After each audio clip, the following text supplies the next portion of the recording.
From Guadalajara, Mexico, Grupo de Oriteiti Ma'ari, Ra'Chirapupu Carmen de Labra, Theme or Tupra Matari Inia. Our performance is inspired by Matari Inia, the appearance of the Pleiades constellation in the Tahitian sky, an event that marks the return of rain, abundance, and life. The story begins in the harsh stillness of famine. The land is dry, the ocean offers no fish. The people suffer, and their cries echo through the night. In this first Okte'a, we embody the sorrow and desperation of a village that has lost hope. Then comes an orero calling the gods to reveal the stars of Matari'i. The skies answer, the stars appear. Rain begins to fall. Our second Okte'a captures this moment of magic and divine response. Finally, we arrive at the Mount Ara, the peak of nature's generosity. Trees overflow with fruit, water flows freely from the mountains. The village gathers to celebrate. And our final Okte'a is a joyful celebration and a way to thank the earth for its abundance and gifts. Ladies and gentlemen, from Guadalajara, Mexico, a round of applause for Grupo de Oriteiti Ma'ari.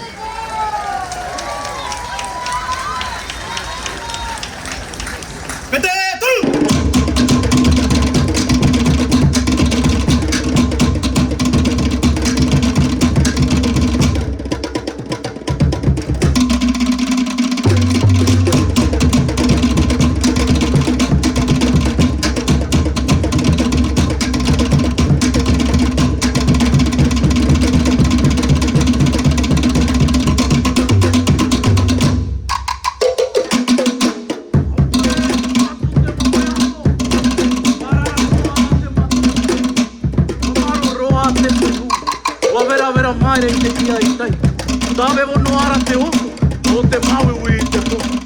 E te ipo atua, a wharo o mai nā te tia oro ko oe nuna. A wha mai nā te maumatari ki nia, e te atu inu atu nei mato.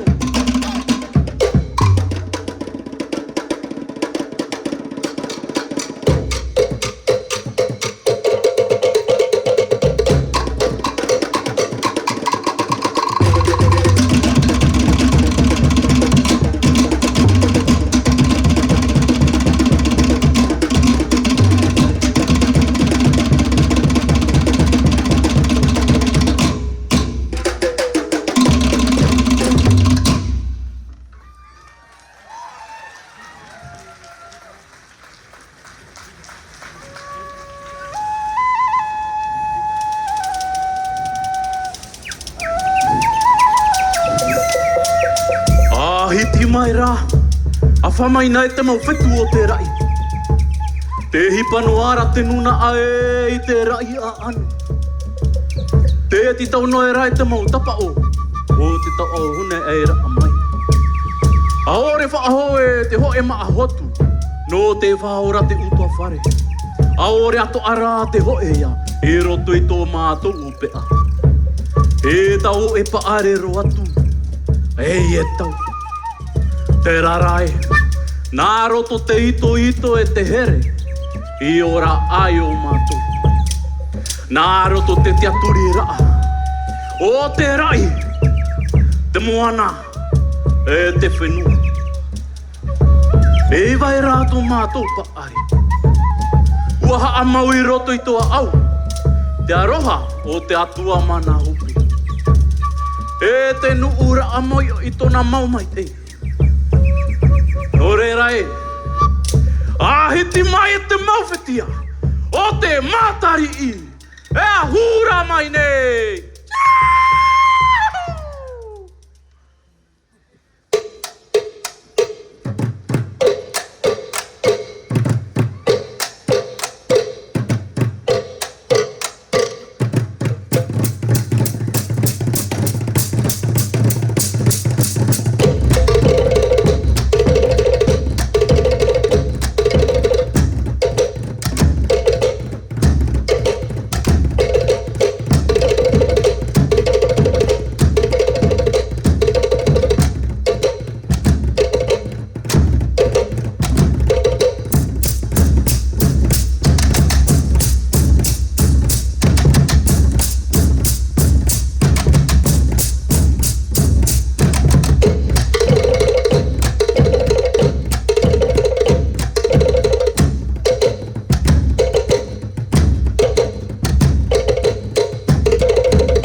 Manawa e mai wanui e.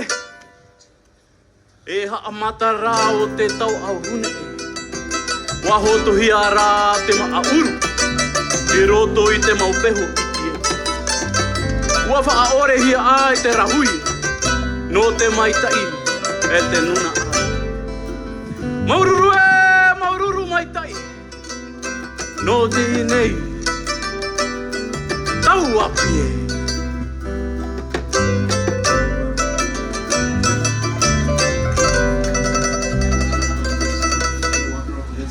Te toru.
Te toru.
te rau ere te poi poi.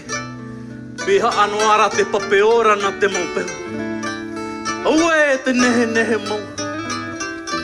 Maita I eta e roa tu yuta nei. Te hotu noara te natura. I te moana. E te whenua. I vai rata mātou paai. I te rawahi. E te rawahi. O ato moro atu I te mau tumu rao. E tai me te no te mau a era. O te mau a hotu o te whenua. Apa whai te vi. E mea pape mona roa e oia I te ine. A wha ato pa te tumu mea. Ua pa ari mai te roa e to rima mea. E te nuna ae. A aru e pua e roa ae no te rau mai tai. O te ipupu atu nei. Te whatu o te mau mea toa. A wha atai atu nei te himene wha ateni teni. E te nuu atu. No te rawa ira a mai. O to mātou a au. Te ia mai nei te tapau. O to mātou aro. Pupu ori matari I. Hei mua.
Maururu.